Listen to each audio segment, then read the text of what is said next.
할렐루야. 네, 이번 한 주간도 하나님의 은혜와 성령의 도우심으로 주어진 모든 삶의 자리에 좋은 일, 감사한 일 많으시기를 주님의 이름으로 축원합니다. 많이 알려진 동화 중에 아낌없이 주는 나무라는 제목의 동화가 있습니다. 내용은 이렇습니다. 한 그루의 사과나무가 있었고 또 그 사과나무를 찾는 한 소년이 있었습니다. 이 소년은 이 사과나무를 좋아했고 또 사과나무도 또 소년을 많이 사랑했습니다. 세월이 흘러 소년이 자랐고 이제 돈이 필요해서 사과나무에게 이 일을 알렸더니 사과나무에 달려 있는 사과를 팔아서 돈을 만들라라고 해서 그렇게 사과를 따서 팔아서 돈을 만들어서 몹시 기뻐했다는 거죠. 그래서 기뻐하는 그 소년의 모습을 보면서 나무도 행복했다 그럽니다. 그리고 몇 년이 지나 소년은 이제 거처할 집이 필요했고 또 사과나무에게 이야기했더니 사과나무가 네 가지를 잘라서 집을 만들라 해서 그렇게 집을 만들어서 평안하게 살다가 이제 또 세월이 흘러서 소년이 청년이 되고 이제 사과나무도 고목이 되었다는 거죠.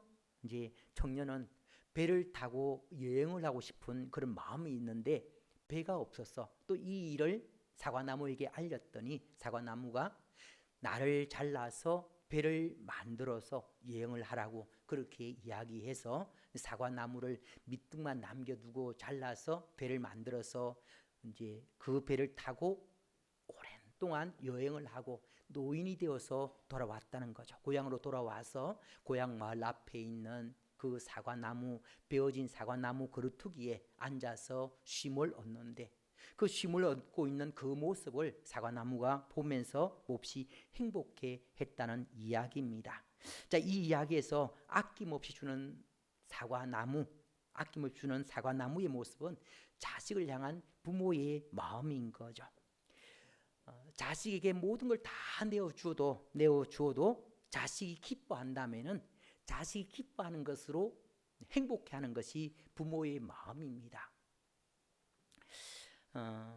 옛날부터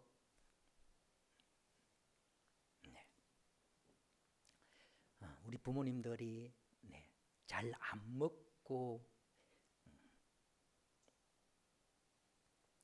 잘 안 쓰고 잠 안 자고 열심히 돈을 버는 이유가 한 푼이라도 자식에게 더 많이 주려고.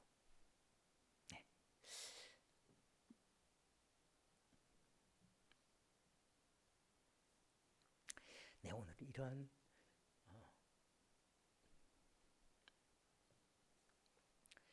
부모님의 사랑과 또 은혜를 생각해보는 또 어버이 주일입니다.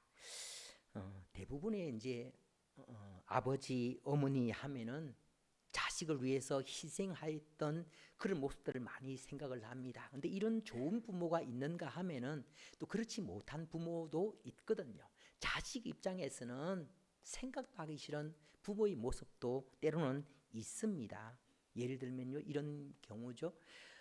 한 아버지가 미국의 텍사스에 살고 있었는데 아내와 4명의 자녀를 두고 혼자 살겠다고 멀리 캘리포니아로 가서 거기서 30년의 세월을 보내다가 거기서 죽었다는 거죠. 근데 그러니까 돌봐야 될 가족들을 돌보지 않고 혼자 살겠다고 그렇게 떠났으니까 남은 가족들이 얼마나 힘들었겠습니까?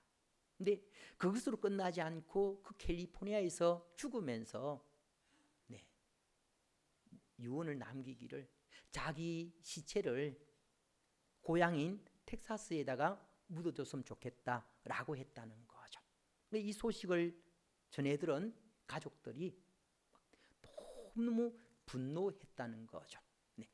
텍사스에서 캘리포니아까지 거리가 비행기로만 3시간에서 5시간이 걸린다 그럽니다. 그러니까 비행기에 따라서 이제 시간이 달라지는데 어제 그렇게 먼 자동차로 가면은 24시간이 걸린다는 거죠. 먼 거리 살아있는 사람이면은 비용이 적게 들겠지만 근데 시체를 운구하려면은 비용이 엄청나게 드는데 결국 그런 모든 비용까지 들여서 시체를 운구하려고 그러니까 자녀들이 너무너무 화가 나서 아버지하고 이야기도 안 하는 거죠. 그 인간이, 그 사람이 우리에게 해준 게 뭔데 왜 이렇게 우리를 끝까지 괴롭히냐고. 그런 이야기를 할 때에 장남이 아무 말 없이 혼자 자기가 가지고 있던 농기계 트랙터를 팔아 쓰는 돈을 만들어서 캘리포니아로 가서 아버지의 시체를 운구해서 캘리포니아로 텍사스로 와서 거기서 이제 장사를 지냈다는 겁니다. 장사를 치고 난 다음에 동생들에게 한 말이 무엇인가 하면은 성경에는 내 부모를 공경하라 쓰여 있을 뿐 어떤 부모라는 말은 없다네. 성경에는 내 부모를 공경하라 쓰여 있을 뿐 어떤 부모라는 말은 없다네. 그렇습니다. 성경에 읽어보면은 성경을 아무리 읽어봐도 자식에게 사랑을 많이 베푼 부모는 공경해라. 자식에게 물질을 많이 남겨준 부모는 공경해라. 그런 말이 없습니다. 그냥 내 부모를 공경하라 말씀하고 있거든요. 부모가 뭘 해줬던 안 해줬던 상관없이 부모는 부모로서 공경해야 된다 말씀하고 있는 겁니다.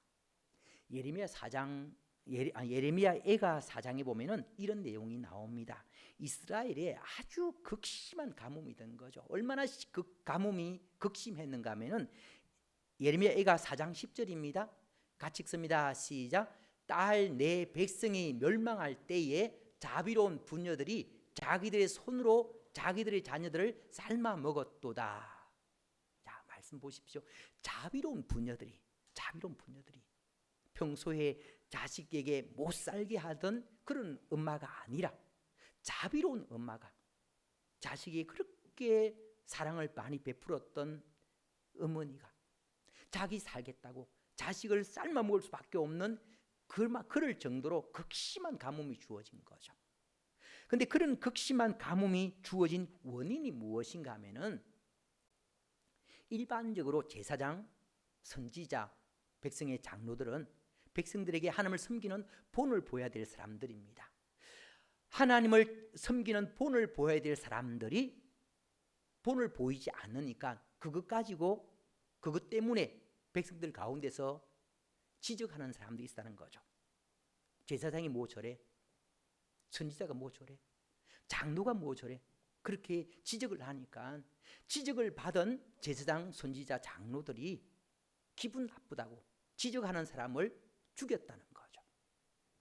그렇게 죽이니까 이제 일 때문에 백성들이 그 일을 행한 장로들 또 제사장들, 선지자들을 막 비판했다는 겁니다.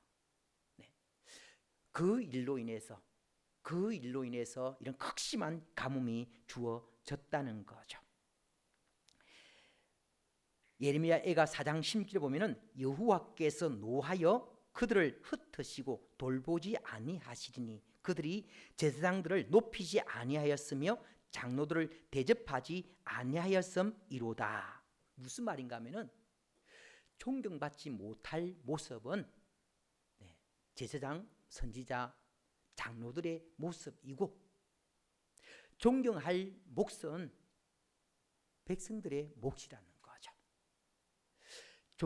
존경해야 될 백성들이 존경하지 않았기 때문에 하나님으로부터 징계를 받았다는 겁니다. 이것을 오늘날로 우리가 연결해서 보면은 존경받지 못할 부모의 몫은 그 부모의 몫이고 자식은 그 부모가 어떤 부모든지 상관없이 공경하는 것은 자녀들의 몫이라는 거죠. 그래서 여러분들 내 부모가 나에게 어떻게 했는지 상관없이 마시고 부모니까 공경하는 것이 맞다는 것 기억하시고요. 그렇게 할 때에 하나님께서 복 주시는 거죠. 여러분들 이 세상에는 무조건이 적용되는 경우가 몇 군데 있습니다. 그 중에 하나가 부모 공경인 거죠. 부모 공경은 무조건인 겁니다. 무조건. 네.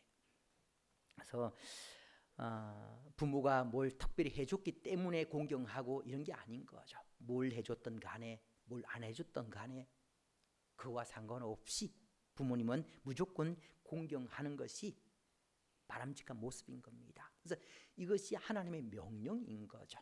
세상 사람들도, 예수 안 믿는 사람들도 부모를 공경해야 되지만 특별히 예수 믿는 사람들은 하나님께서 명령으로 말씀하셨습니다. 때문에 예수 믿는 사람들은 더더욱 말씀을 잘 지켜서 부모님을 공경해야 되는 거죠. 우리 성경에 보면은 부모 공경에 대해서 계속해서 반복해서 말씀하고 있습니다. 그만큼 중요하다는 거죠. 성경 보면은 조금 전에 교동문도 읽었습니다만은 출애굽기 20장 12절 말씀 보면은 내 부모를 공경하라. 그리하면 내 하나님 여호와가 내게 준 땅에서 내 생명이 길리라 그랬고요. 잠언 23장 22절에도 너를 낳은 아버지에게 정종하고 내 늙은 어미를 병이 여기지 말지니라 그랬고, 잠언 23장 25절에도 내 부모를 즐겁게 하며 너를 낳은 어미를 기쁘게 하라 그랬고요. 신명기 5장 16절에도 너는 내 하나님 여호와께서 명령한 대로 내 부모를 공경하라. 그리하면 내 하나님 여호와가 내게 준 땅에서 내 생명이 길고 복을 누리라 그랬습니다. 골로새 3장 20절에도 자녀들아 모든 일에 부모에게 순종하라. 이는 주 안에서 기쁘게 하는 것이니라 그랬습니다. 오늘 읽은 본문 말씀에도 자녀들아 주 안에서 너희 부모에게 순종하라. 이것이 옳으니라 그랬습니다. 세상 모든 것이 변해도 변하지 않는 것이 하나님 말씀이거든요. 변하지 않는 말씀으로 하나님께서 우리에게 말씀하시기를 부모를 공경하라 말씀하셨습니다. 아시는 것처럼요, 하나님 백성이라면 반드시 지켜야 될 것이 십계명입니다. 이 십계명을 크게 두 가지로 나누면은 1계명에서 4계명은 사람이 하나님을 어떻게 섬겨야 될 것인가에 대해서, 하나님을 섬김에 있어 지켜야 될 계명에 대해서 이야기하고 있고요. 5계명에서 10계명은 사람이 사람과의 관계에서 지켜야 될 계명들입니다. 근데 사람이 사람과의 지켜야 될 계명 중에 첫 번째 계명이 내 부모를 공경하라거든요. 내 부모를 공경하라. 그래서 부모님을 공경하는 것은 윤리이기 이전에 하나님의 명령입니다. 윤리로서도 부모를 공경해야 되지만 하나님 명령이기 때문에, 명령은요 기분 나쁘면 안 해도 되고 기분 좋으면 하면 되고 그런 것이 아니지 않습니까? 내 기분과 상관없이, 내 형편과 상관없이 무조건 지켜야 될 것이 명령인 겁니다. 하나님께서는 하나님 명령으로 부모를 공경하라 말씀하시는 거죠. 본문 에베소 6장 1절에서 3절 말씀을 보겠습니다. 우리 같이 읽습니다. 시작.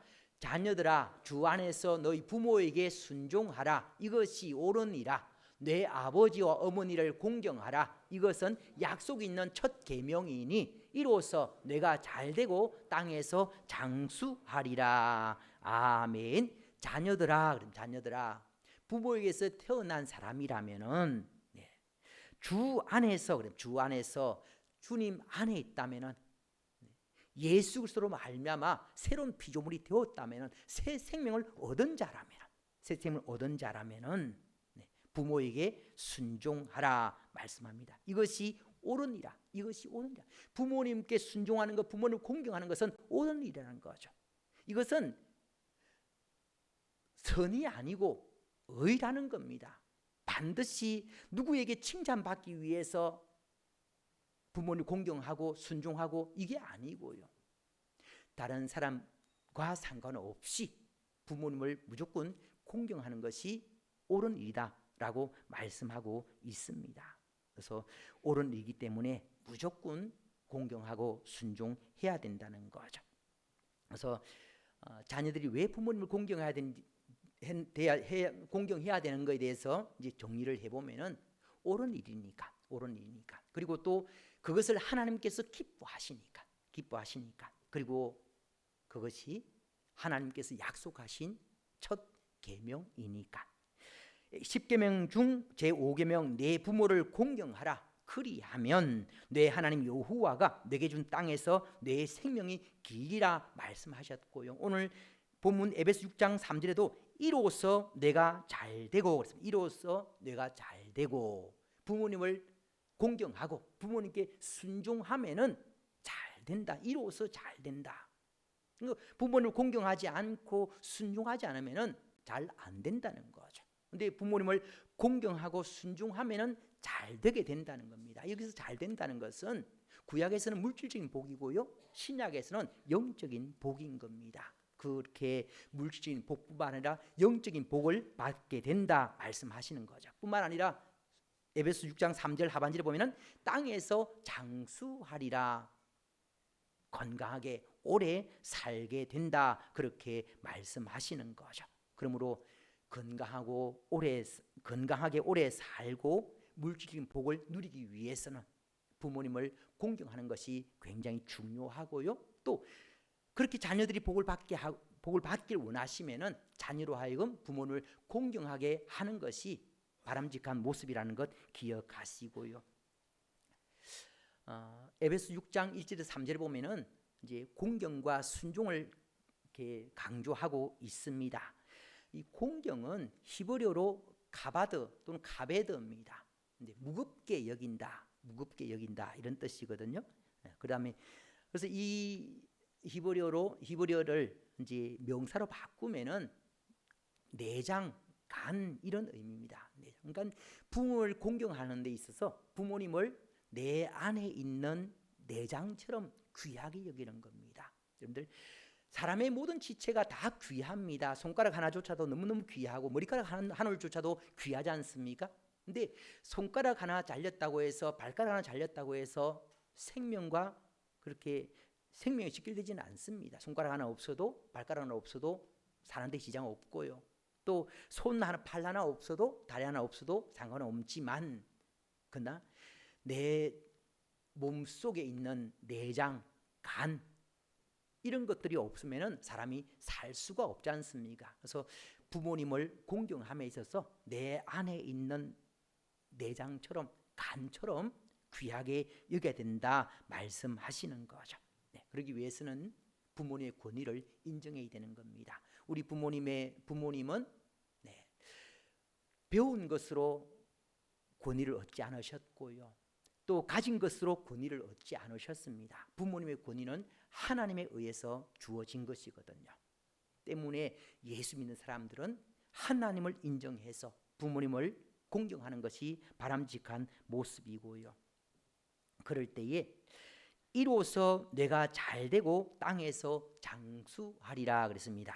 이로써 내가 잘되고 땅에서 장수하리라. 부모님을 잘 공경하면은 복 주시는 분이 하나님이신데, 그 하나님께서 이렇게 부모를 공경하는 자녀들에게 복 주시겠다, 그렇게 말씀하고 있는 겁니다.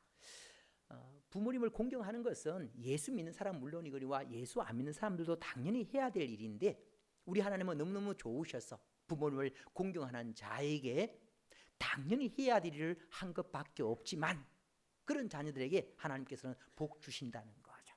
성경에 읽어보면은 부모님을 잘 공경해서 복받은 사람들이 많이 기록되고 있습니다. 그 중에 대표적인 사람이 이삭이지 않습니까?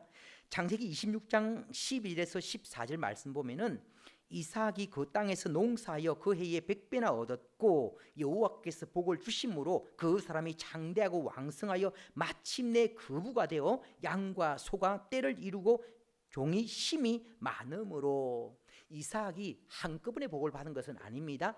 하나님께서 점차적으로 이삭에게 복을 주셔서 마침내 거부가 되고 많은 짐승들이 떼를 이루었다 말씀하고 있거든요. 이삭이 이렇게 엄청나게 큰 복을 받게 된 이유가 무엇인가 하면은, 지난주에도 잠깐 말씀을 드렸죠. 창세기 22장 9절 말씀 보면은 하나님이 그에게 일러주신 곳에 이른지라 이에 아브라함이 그곳에 제단을 쌓고 나무를 벌려 놓고 그의 아들 이삭을 결박하여 제단 나무 위에 놓고. 지난주에는 자식에게 좋은 본을 보여주신 아브라함을 중심으로 말씀을 드렸습니다. 이제 오늘은 그렇게 아버지에게 순종하는 이삭의 모습에 대해서 잠깐 말씀을 드리면은, 당시 신학자들이 이삭의 나이를 17세 정도로 생각을 합니다. 17세 청년, 아직 너무너무 어려서 아버지가 뭘 하는지 아무것도 모르는 그런 나이가 아니고 지금 아버지가 뭘 하고 있는지 너무나 잘 알고 있는 나이입니다.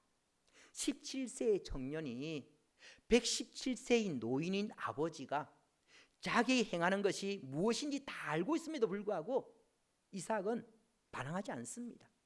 아버지가 하는 대로 맡겨주고 오히려 아버지를, 연로하신 아버지를 돕는 거죠. 자기를 죽이려고 하는 그 일에 자기가 오히려 돕는 겁니다. 번제단 만들 때 함께 만들어주고, 번제단 위에 연로하신 아버지가 자기를 들어서 못 올리니까 번제단 위에 올라가주고 묶여주고 누워있는 거죠. 가만히 누워있는 모습인 겁니다. 자, 아버지가 자기를 죽이려고 하는 상황에서 이렇게 할 자식이 누가 있겠습니까? 하나님께서 왜 이삭에게 엄청난 복을 주시는지를 이것을 통해서 알 수가 있거든요. 이삭은요, 아버지의 권위를 인정해서 아버지가 뭘 하든 아버지에게 다 맡겼습니다. 그랬더니 하나님께서 그것을 기쁘게 여기셔서 이삭에게 엄청난 복을 주신 거죠. 또 한 사람이 이방인 룻이지 않습니까? 룻이 시어머니 나오미를 굳이 따라갈 필요가 없습니다. 남편도 죽었고 이제 어머니를 따라서 이스라엘 갈 필요가 없는데 홀로 있는 어머니를 섬기겠다고 이스라엘까지 그렇게 따라갔지 않습니까? 하나님께서 그것을 귀하게 여기셔서 룻으로 하여금 다윗의 정조모가 되게 하는 그런 영적인 복을 받게 하셨습니다. 부모님을 잘 섬겼더니 이삭은 물질의 복을 받았고 룻은 영적인 복을 받았고, 부모님을 잘 섬기는 것이 너무너무 중요한 거죠. 여러분들 다 자녀들이 복 받기를 원하실 겁니다. 저도 마찬가지고요. 제 입장에서 저는 자녀들에게 물려줄 것이 아무것도 없습니다. 재산도 없고요. 다른 건 아무것도 없거든요. 그래서 저는 제 자녀들이 하나님으로부터 복 받았으면 좋겠습니다. 그래서 하나님께 복 받게 하기 위해서 늘 신경을 많이 쓰거든요. 여러분들 가운데에서 자식에 많이 물려줄 것이 많은 분들은 조금 덜 하겠지만, 저처럼 자식에 물려줄 것이 많이 없으신 분들은 어떻게 되겠습니까? 자식으로 하여금 하나님으로부터 복을 받게 해야 되는 거죠. 하나님으로부터 복 받게 하기 위해서 어떻게 되겠습니까? 부모님을 잘 섬기게 만들어야 되거든요. 부모님을 잘 섬기기 위해서는 하나님을 잘 섬기게 해야 되는 겁니다. 자녀들이 하나님을 잘 섬기면은 자연스럽게 부모님을 잘 섬길 수밖에 없고, 부모님을 잘 섬기면은 하나님으로부터 복을 받을 수밖에 없는 겁니다. 내가 물려주는 것과 하나님께서 부어주시는 것과는 차원이 다른 거죠. 여러분들 많이 남겨서 물려주려고 하지 마시고요, 하나님으로부터 많은 복을 받게 하려고 애쓰시길 바랍니다. 공부 많이 시키는 것도 중요하죠. 더 중요한 것은 하나님 잘 섬기게 하는 겁니다. 하나님을 잘 섬기게 하면은 뭘 하든 하나님께서 복을 주시는 거죠. 그래서 아직 부모님이 살아계신다면은 부모님을 잘 섬김으로 말미암아 물질의 복과 영적인 복을 받으시고요. 만약 이제 부모님이 안 계시면은 자녀들이 여러분을 잘 섬겨서 물질의 복과 영적인 복을 받게 해야 되거든요. 그래서 그러기 위해서는 자녀들 하여금 어떻게든 자녀들이 신앙생활을 잘 할 수 있게, 신앙생활을 잘 해서 부모님을 잘 섬길 수 있게, 그렇게 해서 자녀들로 하여금 복받게 하시는 여러분 되시기를 주님의 이름으로 축원합니다. 기도드리겠습니다. 하나님 아버지, 오늘 어버이 주를 맞이해서 귀한 말씀으로 교훈 주심을 감사드립니다. 아버지 하나님, 부모님을 잘 공경함으로 말미암아 복 주신 하나님으로부터 주어지는 복들을 받아 누릴 수 있게 하시고, 특별히 자녀들로 하여금 부모님을 잘 섬기기 위해서 우리 자녀들이 넘치는 복을 받아 누리게 할 수 있도록 도와주시옵소서. 예수님 이름으로 기도드리옵나이다. 아멘.